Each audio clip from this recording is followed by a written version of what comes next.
हैं कि भारत के रहने वाले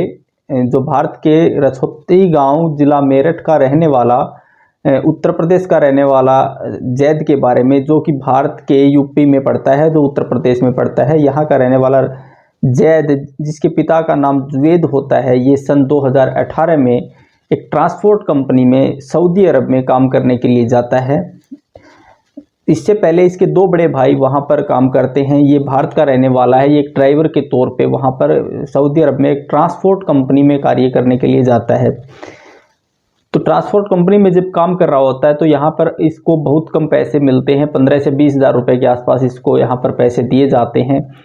तो जैद वहाँ पर देखता है कि 15 से 20 हज़ार रुपये में वो करीब 1 साल तक काम करता है, लेकिन उसको मलाल रहता है कि पैसे बहुत कम मिलते हैं और इससे मेरे परिवार का भी पालन पोषण नहीं हो पाता, क्योंकि जैद की जो पीछे फैमिली है उसमें उसकी पत्नी, 2 उसके छोटे छोटे बच्चे, उसके माता पिता और इस प्रकार से इसके 7 टोटल ये 7 बहन भाई हैं। तो इस प्रकार से इसकी फैमिली वो थोड़ी ज़्यादा बड़ी है और ये गरीब फैमिली से बिलोंग करता था। इसलिए ये सोचता है कि क्यों अपने परिवार के पालन पोषण के लिए अच्छे से उनकी इच्छाओं को पूरा किया जाए। इसलिए जैद सन 2018 में ड्राइवर के तौर पे सऊदी अरब में जाता है, सऊदी अरब का वीज़ा बनवाता है और पासपोर्ट बनवाता है और उसके बाद में वो सऊदी अरब में चला जाता है। सऊदी अरब में वहाँ पर जाता है तो इसको एक ट्रांसपोर्ट कंपनी में काम मिलता है, जहाँ पर जैद करीब 1 साल तक इसमें ट्रांसपोर्ट कंपनी में काम करता है। उसके बाद में ट्रांसपोर्ट कंपनी में काम करते करते वो देखता है कि इसको जो पैसे मिलते हैं 15 से 20 हज़ार रुपये, उसमें तो इसके परिवार का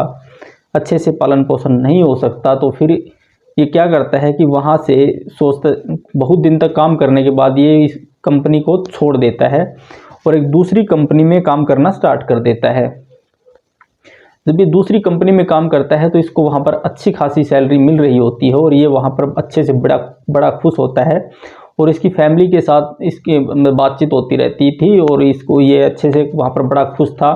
और इसमें ये काम करता है। जो दूसरी कंपनी में ये काम करता है तो वहाँ पर बताया जाता है कि इस जो जैद के द्वारा लेटर भेजा गया था उसमें लिखा हुआ था कि दूसरी कंपनी में जिसमें लगा हुआ था उस कंपनी के मालिक से इसके अच्छे संबंध बन जाते हैं और वो जैद वहाँ पर अच्छे से काम करना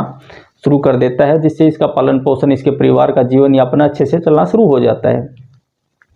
उसके बाद जैद जिस दूसरी कंपनी में कार्य कर रहा होता है उसमें ड्राइवर की पोस्ट पर काम करता है, ड्राइवर का ये कार्य करता है। तो होता क्या है कि उसमें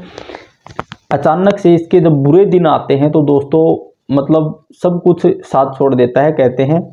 जब ये दूसरी कंपनी में काम कर रहा होता है तो जिस कंपनी का ट्रांसपोर्ट कंपनी में ड्राइवर था उस गाड़ी का एक्सीडेंट हो जाता है और बताया जाता है कि एक्सीडेंट इतना खतरनाक होता है कि जिसमें गाड़ी पूरी तरह से ख़त्म हो जाती है और किसी तरह से जैद की उसमें जान बच जाती है। देखिए, जो बाहर की ये सऊदी अरब वगैरह की जो विदेश हैं, यहाँ पर जो ये जिनकी कंपनी ट्रांसपोर्ट होते हैं, आपको पता है कि वहाँ पे बहुत महंगी गाड़ी होती हैं जिसकी कीमत 50-60 लाख रुपए तो नॉर्मल होती है और ये करोड़ 2-2, 3-3, 4-4 करोड़ रुपए की गाड़ी होती हैं। तो फिर क्या होता है कि ये गाड़ी खराब एकदम ख़त्म हो जाती है तो इस कंपनी का ट्रांसपोर्ट का जो मालिक होता है वो जैद पर केस कर देता है और जैद पर जब ये केस करता है तो उस पर इतना बड़ा फाइन लगा देता है कि जिससे अगर जैद वहाँ पर पूरी ज़िंदगी भी काम करे तो तब भी उसकी उसका गाड़ी का वो खर्चा नहीं दे सकता। जिस हिसाब से उसकी जो तनख्वाह मिलती है उस हिसाब से वो जो अगर उस पर अगर वो गाड़ी का फाइन लगाया जाए तो वो गाड़ी पूरी ज़िंदगी जैद अगर वहाँ पर कमाता तो भी उसमें वो कुछ नहीं, मतलब उसका पालन पोषण नहीं कर सकता था और नहीं वो उसका कर्जा उतार सकता था। तो जैद क्या करता है कि धीरे धीरे से जब वो उस पर केस कर देता है, मुकदमा दायर कर देता है, तो जैद अचानक से वहाँ से गायब हो जाता है और किसी सऊदी अरब में किसी दूसरी जगह पर पहुँच जाता है।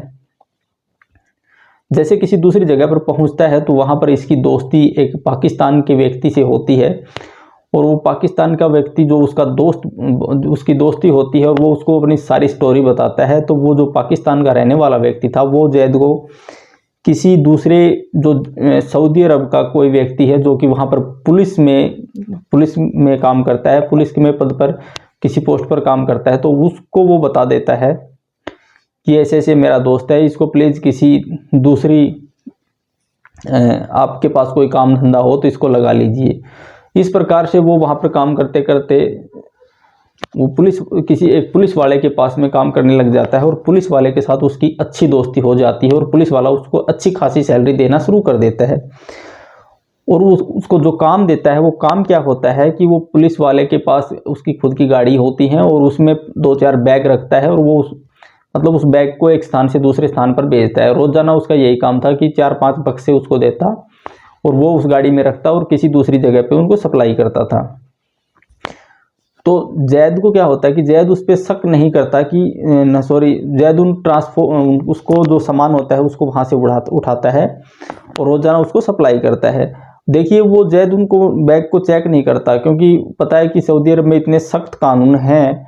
कि उसको पता है कि कोई भी व्यक्ति वहाँ के कानून को नहीं तोड़ता, इसलिए उसने सोचा कि इन बैग में कोई दिक्कत नहीं है, सब कुछ सही होगा, बैग वो आराम से ट्रांसपोर्ट करने में कोई परेशानी नहीं है और उसको अच्छी खासी सैलरी मिल रही थी, तो वो उन बैग को एक स्थान से दूसरे स्थान पर ले जाता है। उसके बाद एक दिन अचानक से जब वो ट्रांसपोर्ट की गाड़ी ले जा रहा था तो उसमें 2 बैग रखे जाते हैं। वो पुलिस वाला उस गाड़ी में 2 बैग रखता है और उसको दूसरी जगह छोड़ने के लिए बोलता है। जब वो गाड़ी लेके निकलता है तो होता क्या है, रास्ते में अचानक से पुलिस के द्वारा उसका पीछा किया जाता है। जब जैद अपनी गाड़ी चला रहा था तो उस समय पुलिस उसका पीछा करती है, तो जैद समझ जाता है कि पुलिस उसका पीछा कर रही है और जैद समझता है कि कहीं जब इसने किसी पहले दूसरी कंपनी में काम किया था, जिस मालिक ने इस पर मुकदमा किया था कि उसने इसके पीछे पुलिस लगा दी है, वो उसी मुकदमे के उस मुकदमे के पीछे पुलिस इसको पकड़ने के लिए आ रही है, तो वो गाड़ी रोक देता है। जैसे गाड़ी रोकता है पुलिस उसको चारों तरफ से घेर लेती है और उसकी चेकिंग करना शुरू कर देती है। उसको समझ नहीं आता कि ये पुलिस इतनी चेकिंग क्यों कर रही है। जैसे वो चेक करती है तो उसकी गाड़ी से वो बैग निकाले जाते हैं और उसमें जब उसको बैग को खोला जाता है तो एक बैग के अंदर 305 ग्राम जो ड्रग्स है वो, और दूसरे बैग में करीब 400 ग्राम के आसपास ड्रग्स निकलता है। ये पता नहीं क्या था, सफ़ेद कलर का, जिसके बारे में जैद को कुछ नहीं पता था। ये ड्रग्स इतना कीमती था, उसको ये इस बारे में भी नहीं पता था कि ये ड्रग्स है या कोई नशीली चीज़ है, उसको इस बारे में कुछ भी नहीं पता था। तो पुलिस उसको जब पकड़ती है तो उस पर इस ड्रग्स का मुकदमा बना देती है और उसको 15 जनवरी 2023 को जेल में डाल दिया जाता है। और जब उसको वहाँ पर जेल में डाल दिया जाता है तो वहाँ पर जो मक्का की क्रिमिनल कोर्ट है वहाँ पर उसकी सुनवाई होती है और उसको सुनवाई के बाद में जो वहाँ पर वो पुलिस वाला था पुलिस वाले नहीं, जो उसका दोस्त था, वो जो इसके साथ में काम करता था, जो जिसने इसकी दोस्ती करवाई है उसको और इसको, ये दोनों को इस ड्रग्स केस के अंदर फंसाकर, मतलब ड्रग्स केस में इसमें फंसा दिया जाता है और 15 जनवरी 2023 को उनको जेल में डाल दिया जाता है और दोनों ही अपना जुल्म कबूल कर लेते हैं और 3 दिसंबर 2024 को इनको सजाए मौत की सज़ा सुना दी जाती है। उसके बाद जब इनको सजाए मौत की सज़ा सुनाई जाती है तो उसके बाद सऊदी अरब के मंत्रालय के द्वारा एक पत्र भारत सरकार के दूतावास में भेजा जाता है और भारत सरकार के दूतावास में जब वो पत्र आता है तो उसके बाद में भारत सरकार के दूतावास से वो विदेश मंत्रालय में जाता है। विदेश मंत्रालय से वो जिला में यूपी में आता है। वो यूपी में जिला मेरठ के जिला अधिकारी के पास आता है। जिला अधिकारी उसको एसएसपी मेरठ के पास भेजते हैं। उसके बाद में एसएसपी मेरठ संबंधित थाना मुडाली में भेजा जाता है। वहाँ पर मुडाली थाने की जो अधिकारी होती है सुम्या असचो, जब उसके पास ये पत्र जाता है तो वो पत्र को पढ़ती है। उसके बाद वो गांव रछोती, जो कि बहुत बड़ा गांव है, वहाँ पर जाती है और वहाँ पर जाके पूछती है कि जुवेद कौन है। जैसे वो जुवेद के बारे में पूछती है तो वहाँ के लोग अचानक से जब पुलिस को देखकर डर से जाते हैं। वो सोचते हैं कि पता नहीं, जुवेद के बारे में पूछते, वो जल्दी से नहीं बताते। उसके बाद वो वहाँ पर सर्च करती है। उसके बाद वो बताती है कि जैद जिसके पुत्र का नाम है। तब उसके बाद में वो बताती है तो उसके बाद उसके घर पे जाती है और उनको बताती है कि ऐसे ऐसे आपका एक पुत्र जैद है, उसको वहाँ पर मक्का मदीना की कोर्ट में उसको सजाए मौत की सज़ा सुनाई गई है। वो फ़िलहाल जिहादा सेंट्रल जेल सुकवीसी सऊदी अरब में बंद है। अगर आप दया याचिका वगैरह कुछ लगाना चाहें तो इसके बारे में आप दया याचिका वगैरह लगाकर उसकी जान बचा सकते हैं। तो दोस्तों, इस प्रकार एक भारत का रहने वाला जैद जो कि विदेश में पैसे कमाने के लिए जाता है और उसके साथ धोखाधड़ी के साथ में उसको ड्रग्स के मुकदमे में फंसाया जाता है और उसके बाद में उसको वहाँ पर फांसी की सज़ा सुना दी जाती, सजाए मौत, जहाँ पर फांसी नहीं सजाए मौत दी जाती है और उसमें भी बंदे के हाथ को बांधा जाता है और उसके बाद में सर को क्लंक किया जाता है। तो ये स्टोरी भारत के रहने वाले जैद की थी। अगर इसमें मेरा उद्देश्य किसी व्यक्ति की भावनाओं के साथ या किसी की दिल को दुखाना नहीं था, आपको सचेत करना था कि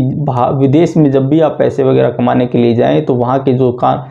कानून इतने सख्त हैं उनका पालन करें, अन्यथा विदेश में जो वहाँ के कानून हैं उनकी सज़ा बहुत सख्त होती है। अगर आप जैद को बचाना चाहते हैं तो इस वीडियो को ज़्यादा से ज़्यादा शेयर कीजिए ताकि भारत के हर व्यक्ति के पास ये वीडियो पहुंच जाए और भारत के जो भी दूतावास के द्वारा, भारत के प्रधानमंत्री के द्वारा वहाँ की सऊदी अरब सरकार से रिक्वेस्ट करके जैद को बचाया जा सकता है।